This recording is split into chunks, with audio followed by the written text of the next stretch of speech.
ਮੇਰੀ ਧੀ ਰਿਮਸ਼ਾ ਪਿਓ ਨੂੰ ਕੋਈ ਸਮਝਾ ਜਿਹੜੀ ਕਾਰ ਉਸ ਮੇਰੇ ਨਾਲ ਕੀਤੀ ਹੁੰਦੀ ਹੈ ਨਾ ਹੁਣ ਮੇਰੀ ਬਰਦਾਸ਼ਤ ਤੋਂ ਬਾਹਰ ਹੈ। इतने साल हो गए मैं घर पर नहीं के आई हाँ तो मैं इन्हें बर्दाश्त करन लगी हूँ मैं तो बर्दाश्त नहीं होंदी तुसी जाम पे अल्लाह दे छड़ी धी दे छड़ी पुत्र दे छड़िया तो मैं आख्या चलो कोई गल नहीं हुण धियां पुत्र हो गए हुण नेत नेत रुसती हुई चंगी नहीं लगती अगे तो जांदी आ माँ प्यो समझाते आनाते हैं बई मेरी धी सहुरियां दा घर चंगा हुंदा मुड़ पिछे तुसी आओगे मुड़ तुहाडी वजह तो बर्दाश्त करती रही हाँ पर हुण मेरे तो बर्दाश्त नहीं होंदा वड्डे वड्डे हो गए मेरी धी तुसी प्यो नूं कोई समझाओ ये तो नहीं ना बई हुण मैं पिछले पारे को जोर कीती खलोती हूँ। अम्मा सारा कसूर ना मेरे प्यो दा ना बनाई रखिया कर ठीक है ना तू भी घट्टी कोई नू करेंदी असीं वेंदे कोई नहीं सही आंद भी असीं सियाणे हो गए ते अपनी अखी नाल वेदे भी पे कि साडे घर जदों तमाशा लग जावे ना चलो अब्बा करदा ठीक है समझ आंदी है एक जना सावें जिहड़ा होवे ना वो चुप कर जावे ना तो लड़ाई वधदी नहीं वो घट जाती है बंदा बुलेंदा बुलेंदा चुप आखिरकार कर ही जासी ना जदों अगला बंदा जवाब ना देसी लेकिन तू मुकाबले च हो जानी है। हाँ मेरी दी हुण मैनूं पता लग गया तुसीं वड्डे हो गए हुण तुसीं भी मेरे मूँह ते ही मारनी प्यो नूं नहीं समझाना तुसां। अम्मा जेड़ी गल हुंदी ना असूल दी ओह करनी चाहिदी है ठीक है ना जेड़ी सही गल है ओह दसेंदी पईयां इस च कोई कूड़ कोई नहीं ये इंज ही गल है जिवें मैं आंदी पईयां ठीक है तो एहदा मतलब है तुसां धियां पुत्रां दी नज़र च भी मैं गलत हाँ नहीं तो सच्ची कित्थों है ते चंगी कित्थों है तू केड़ियां पट्टियां मेरी धी नूं पड़ेंदी बैठी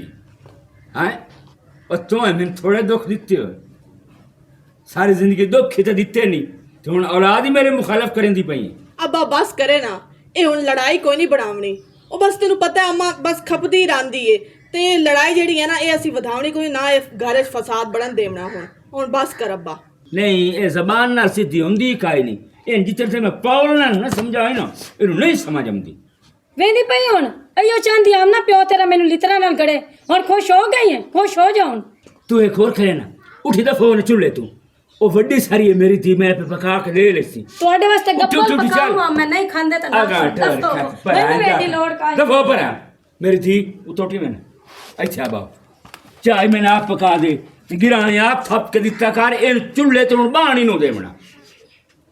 ये तो पक्को है मैं खामना ही कोई नू आइया बाप न्यू साथ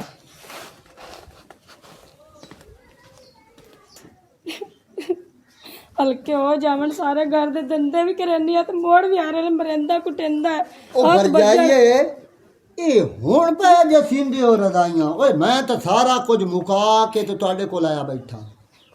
साडा तो काम पूरा हो गया ये रोंदी क्यों भाई ਜਿਹੜਾ तेरा बिरा 70 पवे शाला उसदा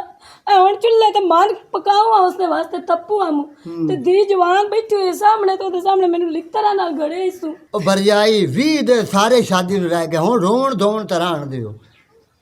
ਮੈਂ ਕੀ ਕਰਾਂ ਮੇਰਾ ਬਿਰਾ ਉਹ ਮੈਂ ਆਪਣੀਆਂ ਸਾਰੀਆਂ ਤਿਆਰੀਆਂ ਕਰ ਲਈਆਂ ਹਾਂ ਤਾਂ ਮੈਂ ਤਾਂ ਪਤਾ ਕਰਨ ਆਇਆ ਮੂੰ ਤੇ ਇਹੋ ਰੋਣ ਧੋਣ ਓਏ ਕੜਮੋ ਹੁੰਦਾ ਹੈ ਬਰਜਾਈ ਕੜਮੋ ਹੁੰਦਾ ਹੈ ਬਸ ਬਿਰਾ ਤੂੰ ਪੁੱਛ ਆ ਨਕੜਮਾ ਤੇਰਾ ਜਿਹੜਾ ਬਿਰਾ ਹੈ ਹੁਣ ਤਾਈ ਤਾਂ ਮੈਂ ਵੀ ਸਾਰੀਆਂ ਤਿਆਰੀਆਂ ਕਰ ਲੈਣੀਆਂ ਹਾਂ ਰੇਲੇ ਨਕੜਮ ਘਰ ਦੇ ਵਿੱਚ ਗੱਤੇ ਹੋਏ ਸੀ ਕੋੜ ਕੋੜ ਕੋੜ ਲਾਈ ਰੱਖਦਾ ਹੁਣ ਲਾੜ ਕੋਈ ਨਾ ਮੈਂ ਉਹਦੇ ਨਾਲ ਗੱਲ ਕਰੇ ਨਾ ਵੀ ਕਿਉਂ ਬਰਜਾਈ ਮੇਰੇ ਨੂੰ ਮਰੇ ਨਾ ਉਹ ਕੋਈ ਨਹੀਂ ਮੰਨਦਾ ਕਿਸੇ ਦੀ ਵੀ ਕਰਕੇ ਵੇਖ ਲਓ ਤੇ ਬਰਜਾਈ ਕਾਈ ਗੱਲ ਤੋਂ ਮਰ ਤੋਂ ਕੀਤੀ ਹੋ ਸੀ ਲਓ ਜੀ ਮੋੜ ਮੈਂ ਤੇ ਗੱਲ ਆਉਂਦੀ ਹੈ ਓਏ ਉਹ ਬੰਦਾ ਹੈ ਇਹੋ ਜਿਹਾ ਮੈਂ ਵੀ ਹੁਣ ਜਗ ਜਗ ਕੇ ਕਰਨੀ ਹੈ ਮੈਂ ਉਹਨੂੰ ਮਾਰਨਾ ਤਾਂ ਕੋਈ ਨਹੀਂ ਹਾਲਾਂ ਭਾਈ ਜੋ ਮਰਜ਼ੀ ਕਰੋ ਤੇ ਨਾ ਕਰੋ ਮੈਨੂੰ ਨਹੀਂ ਪਤਾ ਇਸ ਗੱਲ ਦਾ ਗੱਲ ਸੁਣ ਆਸ਼ਿਕ ਬਿਰਾ ਪਤਾ ਹੈ ਕੀ ਇਹ ਗੱਲ ਕੀ ਹੈ ਹੁਣ ਕੀ ਮੇਰੀ ਭੈਣ ਤੂੰ ਮੈਨੂੰ ਇਹ ਦੱਸ ਕਿਹੜਾ ਕੋੜਾ ਨਾ ਆਸ਼ਿਕ ਹੁਣ ਭੈਣ ਦੇ ਮੂੰਹ ਚ ਨਿਕਲੇ ਤਾਂ ਵੀ ਆਸ਼ਿਕ ਮਿਲੋ ਕੀ ਕਿਸ ਓਏ ਇਹ ਨਿਯਤ ਕੁੰਜੇ ਪਿਓ ਨੂੰ ਇਸ ਨੂੰ ਇਹੋ ਨਾਂ ਲੱਦਾ ਕੋਈ ਹੋਰ ਚਰਖੇ ਨਾ ਕਿੱਡੇ ਦੁਨੀਆ ਤੇ ਸੋਹਣੇ ਨਾਂ ਹੁਣ ਉਸ ਜੋ ਤੇਰਾ ਨਾਂ ਹੈ ਰੱਖ ਛੱਡੇ ਤੇ ਤੂੰ ਚੁੱਪ ਕਰਕੇ ਕਬੂਲ ਕਰ ਲਾ ਮੂੰਹ ਕਬੂਲ ਮੇਰੀ ਭੈਣ ਕੀਤੀ ਬੈਠੇ ਹੁਣ ਕੋਈ ਮੈਂ ਸਟੇਂਦਾ ਤਾਂ ਨਹੀਂ ਪਿਆ ਪਰ ਲੇਕਿਨ ਇਹਨਾਂ ਨੂੰ ਸੋਚਣੀ ਚਾਹੀਦੀ ਆਈ ਬਈ ਕੋਈ ਸੋਹਣਾ ਨਾਂ ਵੇਖ ਦੁਨੀਆ ਤੇ ਕਿੱਡੇ ਕਿੱਡੇ ਪਿਆਰੇ ਨਾਂ ਹਨ ਹੁਣ ਤੂੰ ਕਿਵੇਂ ਮੇਰੀ ਗੱਲ ਸੁਣਦਾ ਤੂੰ ਤਾਂ ਆਪਣੀ ਚਗਲਾਂ ਨੂੰ ਸ਼ੁਰੂ ਹੋ ਗਿਆ ਚਲੋ ਠੀਕ ਹੈ ਸੁਣਾ ਗੱਲ ਤੂੰ ਕੀ ਹੁਣ ਆਖੂ ਮੈਂ ਇਸ ਤੋਂ ਵੱਡਾ ਰੋਲ ਹੈ ਜਿਹੜਾ ਸਾਡੇ ਘਰ ਚੋਂ ਮੁੱਕਦਾ ਹੀ ਕੋਈ ਨੂੰ ਪਿਆ ਹੁਣ ਸ਼ਾਦੀ ਦੇ ਦਿਹਾੜੇ ਤੇ ਰਹਿ ਗਏ ਥੋੜੇ ਤੇ ਸਾਡੇ ਘਰ ਚੋਂ ਕੜਕਾਰ ਮੁੱਕਦਾ ਹੀ ਕੋਈ ਨੂੰ ਪਿਆ ਪਤਾ ਨਹੀਂ ਹੈ ਤੈਨੂੰ ਮਾਂ ਪਿਓ ਦਾ ਕਿਹੜਾ ਰੋਲਾ ਪਿਆ ਰਹਿੰਦਾ 24 ਘੰਟੇ ਲੜਦਾ ਹੀ ਰਹਿੰਦੇ ਫਸਾਦ ਸਾਡੇ ਘਰ 'ਚ ਫਸਾਦ ਮੁੱਕਦਾ ਹੀ ਨਹੀਂ ਪਿਆ ਨਾ ਇੱਕ ਦੂਏ ਤੋਂ ਵੱਧ ਦੇ। ਇੱਕ ਤਾਂ ਚਲੋ ਕਰੇਂਦਾ ਪਿਆ ਤੇ ਦੂਆ ਚਾਰ ਗੱਲਾਂ ਸੁਣਾ ਦਿੰਦਾ। ਉਹ ਮੇਰੀ ਭੈਣ ਸਾਡੇ ਘੜਿਆਂ ਦੇ ਪਾਣੀ ਸੁੱਕ ਗਏ। ਮੈਂ ਤਾਂ ਜਦੋਂ ਹੀ ਅਮਨਾ ਸਾਡੇ ਘਰ ਅਈਓ ਮਰਨਾ ਤਰਤਾ ਹੁੰਦਾ, ਅਈਓ ਮਰਨਾ, ਅਖੀਰੀ ਮੈਂ ਚੋਪ ਕਰਕੇ ਬਾਹਰ ਨਿਕਲਣਾ ਪਉਂਦਾ। ਲੇਕਿਨ ਹੁਣ ਚੋਪ ਸ਼ੋਪ ਕੋਈ ਨੂੰ ਕਰਨੀ, ਠੀਕ ਹੈ ਨਾ। ਕਮ ਅਜ਼ ਕਮ ਸ਼ਾਦੀ ਦੇ ਦਿਹਾੜੇ ਤੇ ਕਿਵੇਂ ਚੋਪ ਕਰਨ ਨਾ। ਮੈਂ ਤਾਂ ਸ਼ਾਦੀ ਕਰਕੇ ਜਾਵਣਾ ਬਾਗ ਪਿੱਛਾ ਅੰਮਾ ਦਾ ਖਿਆਲ ਤੋਂ ਹੀ ਕਰਨਾ ਹੈ। ਉਸ ਤੋਂ ਪਹਿਲੇ ਇਹਨਾਂ ਨੂੰ ਬਹਾ ਕੇ ਨਾ ਸਮਝਾ ਲਵੀਏ ਤਾਂ ਉਹ ਚੰਗੀ ਗੱਲ ਹੈ। ਕਿਵੇਂ ਇਹ ਦੇ ਜਿਹੜਾ ਨਾ ਇਹ ਚੁੱਪ ਕਰਕੇ ਕਿਵੇਂ ਗੁਜ਼ਾਰ ਛੱਡਣ। ਆ ਮੇਰੀ ਗੱਲ ਸੁਣ ਮੇਰੀ ਭੈਣ, ਇਨਾ ਹੁਣ ਕੁਝ ਨੂੰ ਸਮਝਣਾ ਸੁਣਦੀ ਪਈ ਹੈ, ਇਨਾ ਹੁਣ ਕੁਝ ਮੈਥੋਂ ਸੁਣਨਾ ਹੈ ਤੇ ਤਾਂ ਹੀ ਨਾ ਇਹ ਕੜਕਾਰ ਤੋਂ ਚੋਪ ਕਰਨੀ ਹੈ। ਇਨਾ ਹੁਣ ਕੋਈ ਨੂੰ ਤੇਰੇ ਅੱਖ ਨੂੰ ਚੋਪ ਕਰਨ ਦੇ, ਤੇਰੇ ਆਖੇ ਕਰੇਂਦੇ ਮੈਂ ਇਹਨਾਂ ਚੁੱਪ ਕਰਾ ਲੈਣੀ ਹੋ। ਇਹ ਕ੍ਰਿਸ਼ਨ ਚੁੱਪ ਜਾਂਦੇ। ਅਗਰ ਤੇਰੇ ਆਖੇ ਚੁੱਪ ਕਰੇਂਦੇ ਨਾ ਕਿਵੇਂ ਸਮਝਾ ਛਾੜੇ ਚੁੱਪ ਕਰ। ਮੇਰੀ ਭੈਣ ਜਦੋਂ ਤੂੰ ਆਈ ਨਾ ਪਰਨੀਕ ਕਹੀਓ ਤਾਂ ਮੁੜ ਆਈ ਹੋ ਐਨ ਜੋ ਸਣ ਬਈ ਵੇੜੇ ਵਿੱਚ ਬੁਲਾਰਾ ਵੀ ਹੋ ਗਿਆ ਤਾਂ ਮੁੜਤਾਂ ਵਾਲੀ ਗੱਲ ਲੈਣਾ। ਹਲਾ ਹਾਂ ਮੈਨੂੰ ਵੀ ਇਹ ਸ਼ਖਸ ਦੇਂਦੇ ਨੂੰ ਮੈਂ ਕੋ ਪਾਗਲ ਨਹੀਂ। ਮੈਂ ਸਾਰੀਆਂ ਗੱਲਾਂ ਸਮਝੀਆਂ ਜਿਹੜੀ ਗੱਲ ਦੇ ਨਾ ਮੋਟ ਪੱਤਾ ਜਿਹੜੇ ਡੇਡੇ ਡੰਡੂ ਲਈ ਹੋਏ ਨੇ ਬਈ ਇਹ ਚਾਰ ਦੀਵਾਰਾਂ ਬੈਠੀ ਕਿਉਂ ਹੈ ਟੁੱਕਰ ਖਾਂਦੀ ਇਹ ਬੇਟੋ ਟੋਨ ਪਰਨਾਮੈਂਟ ਤੋਂ ਨਿਕਲੇ। ਜੀਵਨ ਬਿਰਾ ਇਹ ਦਿਹਾੜੇ ਆਨ ਹੱਸਣ ਖੇਡਣ ਦੇ ਢੋਲ ਢਮੱਕੇ ਦੇ ਹੈਂ ਸ਼ਾਦੀ ਜੂ ਹੈ ਤੁਸਾਂ ਕੜਕਾਰ ਤਾਇਆ ਤੇ ਰੋਵਣ ਧੋਣ ਸ਼ੁਰੂ ਹੋਏ ਤੁਹਾਡੇ ਘਰ। ਪਰ ਇਹ ਰਾਨੀ ਮੇਰੀ ਬਿਰੋਂਦੀ ਤੋਂਦੀ ਵਧੀਆ। ਉਹ ਮੇਰਾ ਬਿਰਾ ਰੋਂਦੀ ਤਾਂ ਉਹ ਆ ਵਧੀ ਹੈ ਪਰ ਤੇਰੇ ਵਿੱਚ ਤਾਂ ਕੁਝ ਅਸੂਲ ਹੋਣਾ ਚਾਹੀਦਾ ਹੈ। ਇਹ ਦਿਹਾੜੇ ਤਾਂ ਤੂੰ ਚੁੱਪ ਕਰ ਜਾਵੇਂ ਆ। ਉਹ ਬੜਿਆ ਮਲੰਗੀ ਜੰਮਿਆ ਬਾਲ ਤੇ ਇਹੋ ਹਾਲ ਆਈ ਵੀ ਰੋਂਦੀ ਏ ਤੇ ਸਾਰੀ ਜ਼ਿੰਦਗੀ ਰੋਂਦਿਆਂ ਹੀ ਰਹਿਣਾ। ਇਹਦੀ ਆਦਤ ਬਣ ਗਈ ਹੈ ਰੋਵਣ ਦੀ। ਐਵੇਂ ਵੇਲੇ ਨਾ ਕੋਈ ਗੱਲ ਨਾ ਬਾਤ ਇੰਨੇ ਹਾਲ ਦੁਆਈ ਕੱਤੀ ਰੱਖੀ। ਹੁਣ ਮੇਰਾ ਬਿਰਾ ਹੈ ਕਿ ਬੈਨ ਸੁਣ ਅੱਲਾ ਔਲਾਦ ਹੀ ਤੈਨੂੰ ਦੇ ਛੋੜੀ। ਹੁਣ ਔਲਾਦ ਜਵਾਨ ਹੈ। ਹੁਣ ਉਹਨਾਂ ਦੇ ਸਾਹਮਣੇ ਤੁਸੀਂ ਸ਼ੁਰੂ ਰਹੋ ਇੱਕ ਤੋਕ ਵਾਲੀ ਗੱਲ ਉਹਨਾਂ ਦੇ ਸਾਹਮਣੇ ਬਕਵਾਸ ਕਰੇਂਦੀ ਤੇ ਤੂੰ ਬਸ ਚੁੱਪ ਚਾਪ ਕੀਤੀ ਕਰ। ਮੇਰੇ ਕੋਲ ਇਹਨੂੰ ਚੁੱਪ ਹੁੰਦੀ। ਅੱਛਾ ਹੁਣ ਤੂੰ ਇੰਝ ਕਰ ਨਾ ਹੁਣ ਮੈਨੂੰ ਤੂੰ ਇਹ ਦੱਸੋ ਮੈਂ ਬਿਰਾਦਰੀ ਨੂੰ ਰੋਟੀ ਖਵਾ ਕੇ ਆਵਾਂ ਕਿ ਮੁੜ ਜਾ ਖਵਾਵਾਂ। ਹਲੇ ਇਹ ਗੱਲਾਂ ਇੱਥੇ ਕੀ ਨਹੀਂ ਕਰਾਉਣ ਦੀਆਂ। ਆ ਵਖੜਿਆ ਉੱਥੇ ਜਾਣੇ ਆ ਬਾਲ ਹੀ ਉਠਾਈ ਬੈਠੇ ਆ ਰਾਨੀ ਮੇਰੇ ਵਿੱਚ ਹੋਸੀ ਛੋਰ ਆਏ ਹੋਏ ਹਾਂ ਚਲ ਤੇ ਉਠਾਈ ਬੈ ਕੇ ਕਰਨੇ ਆ। ਚਲੋ ਠੀਕ ਹੈ। ਓਏ ਛੰਨੋ मोर अखां धर धर धर धर फिटे मुँह है जनाब दी मारी आ भैड़ा। ओए बिरा मेरा ही आया बैठा है पानी लका चा सानू। आज तो बात है तेन मैं लकावना ही है पिवावना तो मैं भी कोई नहीं तेन। हक क्या है ना खाते दिए और बाजिया यार बुढ़ गई है तेरी जीवन। और तेरी अम्मा कदी तेरे प्यो नू ना पिवाया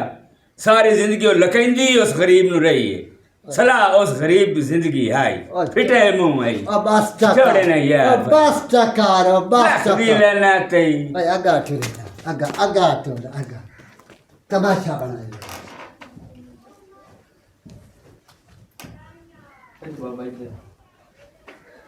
आज इस ना मेरा मीठा शाट कर छड़े जीवन खान।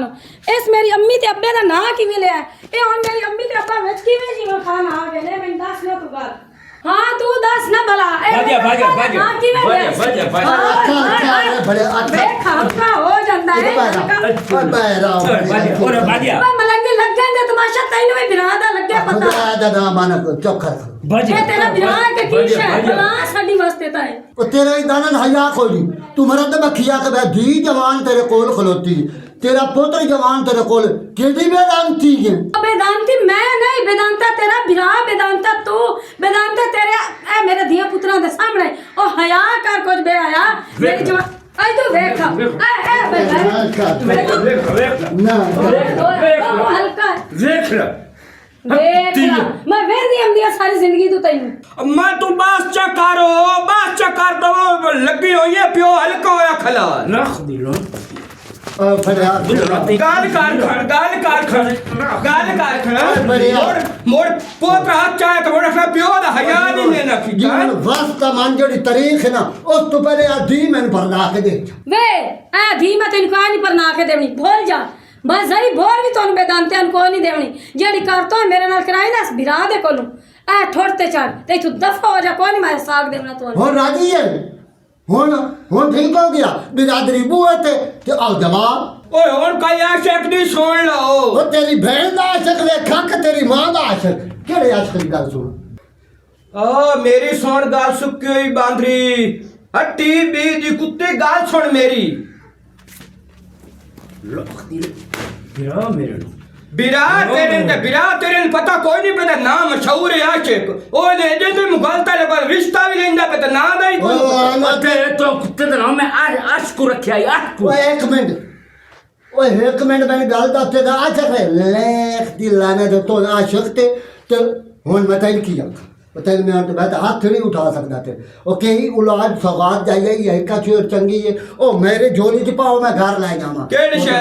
ایو نیا تو تینوں ایتھے ڈالن پر نہ کے دینا او جو اس بندے دی ضرورت ہی نہیں میں ناسا بان چھوڑ سا جڑی میری دین تو اے بو اے کو لاڑے لے کے لگی تے میں تے اس گل دی سنی آندے تھا تو دے اے میرا پیو جڑا جب کر حرام دا ہی پورا حرام دے بچی ہو جاوے پترا میں ٹوڈے جڈا ہو گیا اے لڑی ہوئے دے کول چاچے دے کول کھلو کے کول تے مینوں گالی کڈھائیاں وہ اینو دھکے دے کے کڈ نکل تو نکل دانا تا نکل جو تو کوئی ساگ سوک نہیں ناندی واسطے ذری گھور بھی نہیں بچی نو ہوئی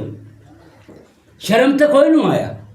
برا میرے دھکے مرا کے کڈا چھڈ چنگا کیتا اے تو ڈولو میری دیدے نال لے کے جاندے ہو تیرے بکریاں نو ساگ میں بھی نہ دیندی ہوں تے مینوں ایتھے بوئے تے با کے میرا اچار پاونا ہے تواڈے سواری مرد دے رولے وچ نا مینوں تسی پھسا چھڑے میرا تے گھر اجاڑ چھڈیا نا تساں اور باجا تو میں نے پیو وکھا کیڑا بدماش ہے جد تیرے نال گل کرے نہ میری 100 بےزتی اور کی باجا تو میں نے وکھا تا صحیح ہے کیڑا آئے عاشق اور تو کیڑی شاد عاشق ہے میں تیری بہن دا عاشق بات درساں اور ناک تو سے تے پیچھے کا دوتے لگا جا سکے پیچھے ہٹ کے بارا بابا تو میں نے وکھا تا تو میں صحیح بان نہیں ہے کیوں بانا کیوں ایسو کوئی اللہ معافی دے کو چکلا نہ دے ڈال بانا سمجھ لے تو میں بجا چھڈیا اینو تو بجایا میں بجایا تیری اکھی تے بے جان نماز دا کوشش کھدا یا او سات سیڑا دی گل بڑی آنے دی کوتی تے 12 نے دھرکاوے 200 دا سوٹ تے 500 سیواوے تیری گل بن گئی ہو تسی اس گل دے عاشق بنے ہوئے اسا تانوں میں جوڑ کے مارنا میں چنگا کیتا میں شکر کرو تسی آ گئے ہو میں منہ دانے بیٹھا نہیں تے ایتھوں تانوں بجاواں منہ توڑ ٹکر بازار بھیج دے جاؤ او لنڈے دے باندارا مینوں تو نہ جاندا پورے طور اے تیرا پیو مینوں سمجھدا اے اینو میں ہن ایتھوں ڈولا پرنا کے جس یا تے ایتھوں پرنا کے لے گئے نا میرا نام ہی کوئی اور چ رکھی ساجدہ میری گل سن جی ਇੱਥੇ ਕੋਈ ਰੋਲਾ ਨਹੀਂ ਬਣਾਉਣਾ ਨਾ ਕੋਈ ਫਸਾਦ ਬਣਾਉਣਾ ਜੀ, ਠੀਕ ਹੈ ਨਾ ਜੀ। ਇਹਨਾਂ ਦੇ ਰੋਲੇ ਵਿੱਚ ਤੇ ਫਸਾਦ ਵਿੱਚ ਨਾ ਸਾਡਾ ਘਰ ਉਜੜਦਾ ਪਿਆ ਹੈ। ਠੀਕ ਹੈ। ਇਹ ਲੜਾਈ ਇਸੇ ਵਾਸਤੇ ਕਰਦੇ ਪਏ ਕਿ ਇਹ ਸ਼ਾਦੀ ਨਾ ਹੋਵੇ ਤੇ ਇਹ ਕੰਮ ਕੋਈ ਨੂੰ ਕਰਨਾ ਤੇ ਇੱਥੇ ਇਹ ਰੋਲਾ ਸ਼ਲਾ ਕੋਈ ਨਾ ਬਣਾ ਲੜਨ ਦੀ ਲੋੜ ਹੀ ਕਾਈ ਨਹੀਂ ਮੁੱਢੂ پوترو تو راضی ہے میرے پوتر دے نال ਹਾਂ ਮੈਂ ਤਾਂ ਰਾਜ਼ੀ ਹਾਂ اوے اس کوئی نہیں پر ایک ہی راجی ہے باک باند کر مت نے ایک بار روکے جگالا تماشا وے پیو سات تو پوچھ رہی پہ اس تو تیرا پوچھن کی بگال گال میرا پیو پہ کردا تے میں کول کھلاؤں نہیں اور پیرا پوتر تیرے ہے ہی تے منگنی ہوئی ہو جی ہاں۔ تو پوچھے نہ تھمانی تو اے دسو بتینو میرے نال منظور ہے گل یا نہیں تو میرے نال شادی کرنی یا نہیں کرنی ہاں کرنی ہے کوئی منظوری کوئی نہیں سدی دور خنزیر تے بچہ مارا چوپ کر جا اور میں آنا سے گالی کیوں کریں گا نیات کنی اور چوپ کر کے کھلوتا سا کائی نہیں دیونی او کائی نو ایٹ لگی چباڑی پھات گیا ہے رمشا تو مینوں اے گل دسو ب تو میرے نال راضی ہے یا کوئی نہ ہاں ہاں میں راضی ہاں کوئی راجی روجی کائی نہیں در او میری گال کرن لے کر بھوک باندھ وہ بہت چوڑا ساڈے نال گال کرو تے اس کی پوچھنا اسا دیونی تو انہوں میں ایک باری تبھی انہیں روکیا بندے دا بچہ بان جا بے پی ویا فوٹو تے نہ یا ویکھیا روک جا ایک باری اللہ ساڈی چوپ پہ تسی کرو تو نے نہیں کام کر تو لاگ میرے اگے ابا جی اینو لئی جا نال ہو میں بھی تیرے نال ان چ مہینے چاچ کے بوئے تے جس لے ساڈی شادی دی ڈیٹ آ گئی ہلی تا 20 دے پہننا کچھ بھی نہیں ہوندا اے چاچ کے بوئے تے ان چ تو بھاونا جس لے ساڈی ڈیٹ آ گئی اس لے دا فرض ادا کر سا نکاح اس لے پائی نہیں سکے پوتر تو راضی ہے ہاں میں راضی کیویں ایتھوں کڈو میں چل میرا پوتر تو ٹھیک ہے ہن بندی راو نہیں ہوں راضی ہو گئی چنگا دو ماں جنیا آ پوتر تے ماں میرے سر تے چنگی پاگ بنائی میری تون چوپی نے میں تو کوئی نہیں بولنا ہاں تے تینا لوتھا چون جو لگ گیا ہے تیری تون چوپی رانی ہے کرمالا پیوج چنگا ہے ویکھن ملکھاں دے کولو مرائے ہی ملکھاں دے کولو ہن تے پوتر نو لتا مرائے نہیں اجن تے تھوڑے لگے نہیں السلام علیکم، دس از می رمشا حسین. تو کہیے کیسے ہیں آپ سب لوگ؟ امید کرتی ہوں کہ آپ سب لوگ خیریت سے ہوں گے، اور امید کرتی ہوں کہ یہ جو آج کی ہماری چھوٹی سی سٹوری ہے فنی تھی، آپ لوگوں کے لیے انٹرٹینمنٹ کے لیے بنائی ہے، اور امید کرتی ہوں آپ نے انجوائے بھی کیا ہوگا. لیکن فنی سٹوری ہو، انٹرٹینمنٹ ہو، اس کے ساتھ لیسن نہ ہو، یہ ہو نہیں سکتا. تو اس میں آپ کے لیے لیسن یہ ہے کہ بعض اوقات گھروں میں لڑائی جھگڑے جو ہوتے ہیں میاں بیوی کے، تو وہ اتنے یعنی کہ زیادہ ہو جاتے ہیں، ان کی جوان اولادیں بھی ہوتی ہیں، وہ یہ چیز دیکھ رہی ہوتی ہیں اپنی آنکھوں سے. بعض اوقات جب ان کا یعنی کہ تماشا گھر میں زیادہ بڑھ جاتا ہے تو اولاد تو وہ دیکھتی رہتی ہے نا، تو دیکھیں وہ یا تو باغی ہو جاتی ہے، یا پھر وہ بے ادب ہو جاتی ہے، ماں باپ کے خلاف ہو جاتی ہے، کیونکہ ظاہر ہے وہ آپ لوگوں کو دیکھ کے ہی انہوں نے سیکھنا ہے نا. تو پھر آپ اس کے لیے کیا سیکھ لے کے آئے ہیں یا کیا سکھا رہے ہیں اپنے بچوں کو؟ تو وہ یہی چیز ظاہر ہے انہوں نے آپ کو دیکھ کر ہی سیکھنا ہوتا ہے. پھر آپ بعد میں کہتے ہیں کہ آپ کی اولاد بے ادب ہو گئی ہے، بدتمیز ہو گئی ہے، آگے بولتی ہے، یا اس طرح سے اس نے غلط قدم اٹھایا. تو آپ پہلے اپنے آپ کو بھی دیکھ لیا کریں. تو گھر کا ماحول جو ہے وہ آپ نے ہی بنانا ہوتا ہے. جب آپ صحیح ماحول بنائیں گے تو آپ کے بچے جو ہیں وہی سیکھیں گے جو آپ انہیں سکھائیں گے. اگر آپ کو ہماری یہ سٹوری اچھی لگے، اس سے آپ نے زیادہ سے زیادہ شیئر بھی کرنا ہے، کمنٹس میں بتائیے گا کیسی لگی، اور لائک کرنا بھی مت بھولیے گا. ایک بار پھر جاتے جاتے باٹا ٹی وی پنجابی.